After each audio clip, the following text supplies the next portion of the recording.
Fala galera, vamos agora observar duas forças além da pesa normal que vimos na aula anterior. Agora temos a força tensão, que também é chamada de tração. Ela tem a ver com objetos que não esticam, que só conseguem ser puxados até um certo ponto. Se você passar desse ponto, vai tender a arrebentar.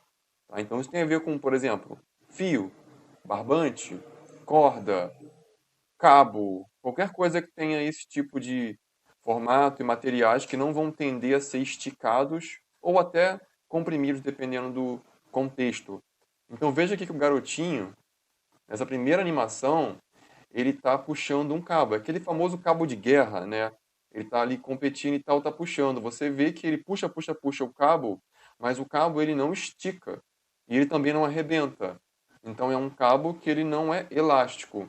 Ele não tem essa propriedade. Ele chega até o seu ponto máximo ali de tensão, de tração e além disso ele vai tender a arrebentar. Veja aqui na imagem abaixo que você vai ter uma corda de violão. Se, por exemplo, uma corda arrebentar, você vai ter que colocar outra no lugar. Só que se você deixar muito frouxa, na hora que você tocar, vai ficar uma coisa que não vai nem emitir um som direito. O que você tem que fazer é tensionar ela, tracionar. Por isso que você vai ver o cara aqui com a mão, ó, puxando ali aquela manivelinha, de modo que ele vai esticando, mas não esticando no sentido de um elástico. Ele vai tracionando, tracionando, tracionando até onde é possível. Senão ela vai arrebentar. Então você vê que você estica, mas não estica de uma forma como um elástico. Você consegue esticar de montão. O que você faz ali é puxar, puxar, puxar como se fosse um barbante, uma corda, uma coisa qualquer. Você chega no ponto ali bem interessante, onde ele fica bem esticado. Tá? Então isso é feito, por exemplo, naturalmente em coisas como o violão. Se você observar aqui, ó, você vai ver que você tem um bloco aqui, e esse bloco ele está sendo puxado. Ele pode ser arrastado ou não, mas ele está sendo puxado. Mas ele não está sendo puxado por uma mão. Não é como se tivesse uma mão ali puxando, porque se tiver um bloco e alguém vem aqui, mete a mão nesse bloco, puxa ele, fazendo uma força para lá, então eu tenho uma força. É uma força qualquer, é a força da mão, é a força da pessoa. Um F qualquer, genérico. Uma força de tantos newtons. Aqui você vê que essa mão, ela não está puxando o bloco, ela está puxando a corda que está puxando o bloco. Então, quem faz esse meio de campo aí é a corda. Então, quando você puxa a corda, ela faz o quê? Uma força contrária, porque na rigor a corda não quer bem sair do lugar. Né? Vamos imaginar dessa forma. Então, se o cara está tentando fazer uma força para lá, ele está fazendo uma força na corda. E como é que a corda responde? Ela responde através de uma força contrária chamada de tensão ou tração. Só que se você vê essa força refletida de uma outra forma, ela é refletida aqui. Porque é exatamente como se tivesse o quê? Aquela força que eu mostrei da mão puxando o bloco. Só que como a mão está puxando o bloco, quem é que puxa o bloco na verdade? É a força tração. Então por isso que você vê ela aqui também, ó, como se ela tivesse o quê? Puxando. Como você tem uma coisa aqui esticando ela de um lado, e como você tem uma outra coisa aqui também que atrapalha ela, por quê? Porque o bloco não quer sair dali. Então ela também há uma força aqui contrária. E depois a gente vai ver também que tem a ver com a força de atrito. Mas você vai ver que quando puxa, você vai ter então a tração ou tensão puxando, e não essa força daqui. Então você percebe que há ali um meio de campo. E o meio de campo quem é? É a corda, é o cabo, é o fio. É essa força através dele que é a tração ou tensão. Se você observar aqui, ó, você tem um lustre. Aí tem vários formatos. Pegamos aqui um lustre legal, né? Que parece uma pessoa que está ali subindo na corda, né? Então você vê que se você tem aqui esse lustre, o que que esse lustre tem? Massa. Se tem massa, tem o quê? Tem peso. Tudo que tem massa tem peso. Então o lustre vai querer fazer o quê? Descer. Prova. Muito fácil. Corta o fio. Se você cortar aquele fio ali, o que que vai acontecer? O lustre vai cair. Por quê? Ele vai cair por causa do peso, tá? Então o que você vai ter ali é uma situação em que não tem só o peso, porque se tivesse, cairia. Você vai ter também uma tensão ou tração aqui para cima, parecido com o desenho de cima, só que agora de uma coisa pendurada. Então, para equilibrar esse peso aqui embaixo, o que a gente tem? A tração para cima. Então, como os dois estão em equilíbrio, o lustre permanece ali bonitinho, parado com a lâmpada ali, sem subir nem descer. Lembra, se o peso ganha, por exemplo, se você cortar o fio, ou se você fizer uma coisa muito pesada, o fio vai arrebentar, obviamente, o peso vai ganhar, então vai descer, setinha para baixo. Não é possível que a tração ganhe. Por quê? Porque se a tração ganhar, significa que você vai ter o que nesse caso? O lustre subindo, flutuando, o que seria impossível. Então, se você olhar uma representação gráfica de bloquinho pendurado, lustre pendurado, geralmente é basicamente isso aqui mesmo. Peso para baixo e tração para cima. E eles estão ali em equilíbrio. Isso quer dizer que, evidentemente, e se eu falar que o peso aqui do objeto, do lustre, o que for de 30 newtons, com certeza a tração vai ser de quê? De 30 newtons. Por quê? Porque se alguém ganhar, ou vai descer ou vai subir. A lógica é essa, então está em equilíbrio. Vamos ver um exemplo. Temos um objeto aqui de massa 5 kg, que está preso ao teto através de um fio. E a aceleração da gravidade de 10 metros por segundo. Qual é a tensão nesse fio? A primeira coisa que você tem que pensar aqui é que não existe fórmula para tração ou tensão. Não existe fórmula. Não tem T igual a alguma coisa.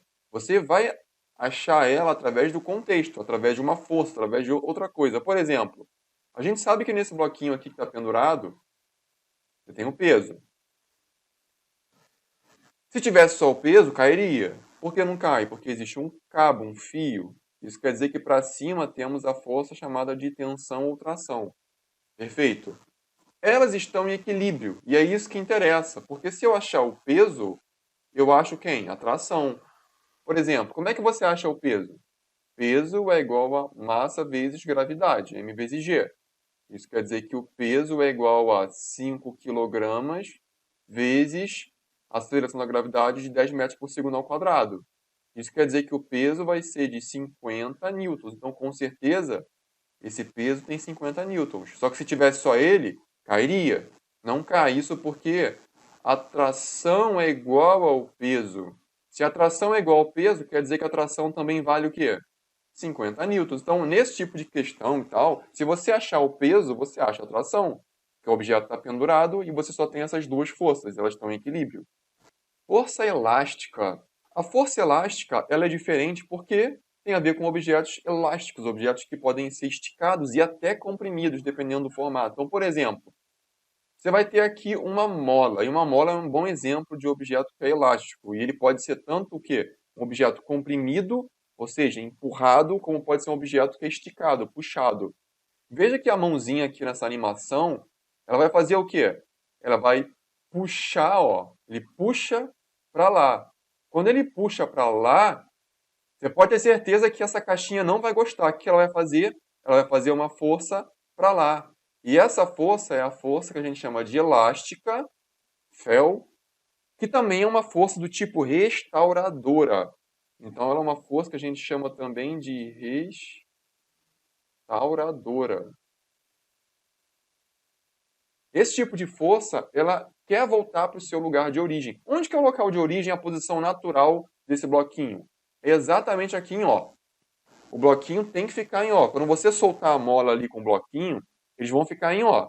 Naquela posição ali original, naquela posição natural ali para aquele sistema. Se você puxa até B, você tirou da posição natural. Esse corpo, essa mola, não vai gostar nem um pouco de ficar em B. O que ela vai fazer? Uma força restauradora no sentido contrário de onde você está puxando. Então, se você puxou com força para cá, vai fazer uma força para onde? Para o outro lado. Mas é claro, depois de um tempo, quando você soltar, ele vai querer voltar. Que ele vai ganhar velocidade, ele vai para o outro lado.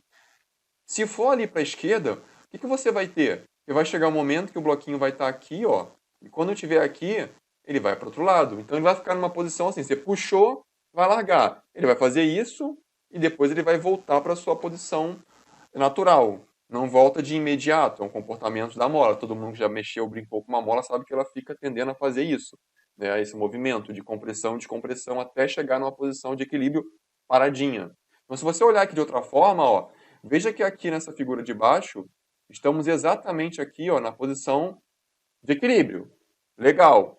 Se você puxar até essa posição A, quando que vai deformar essa mola? Se você olhar aqui, ó, deforma x. Então, você vai ter uma situação que de O até A, posição ali original, natural, até essa posição A, quanto que você deformou? X. X pode ser 10 centímetros, 1 metro, 2 metros, não importa. Você puxou a mola deformando ela de tanto. Então, esse X é a deformação. Como é que a mola responde com uma força restauradora? Ela faz uma força elástica no sentido oposto. Por isso que você vai ter o F para cá. Ela está doida para voltar para o outro lado. Do mesmo jeito que se você comprimir a mola, por exemplo, colocando essa posição A', aqui vai ser a mesma coisa. Você vai ter A', tá? É a mesma coisa que A. Se o A, por exemplo, foi 1 metro, o A' é 1 metro, só que é 1 metro comprimindo. Então você vai ter da posição original, posição natural, até essa posição A', você vai ter uma deformação de quê? De x. Como eu falei, se esse x aqui for de, sei lá, 1 metro, deformou 1 metro, isso quer dizer que esse x aqui também deformou 1 metro, só que deformou 1 metro para trás, ou seja, comprimiu, empurrou a mola. Se você empurrou a mola, ela vai querer voltar para o seu lugar. Qual é o seu lugar? Agora a força é para o outro lado, porque está doida para voltar para a direita agora, está querendo voltar para a posição ali natural. Então você vê que depende, se você puxa, ela quer ir para um lado, se você empurra, ela quer ir para o outro. Faz parte, a mola tem essa propriedade. Um objeto que pode esticar, que pode comprimir, diferente de uma corda, como você viu lá na tensão. Se você observar, você tem vários tipos de mola.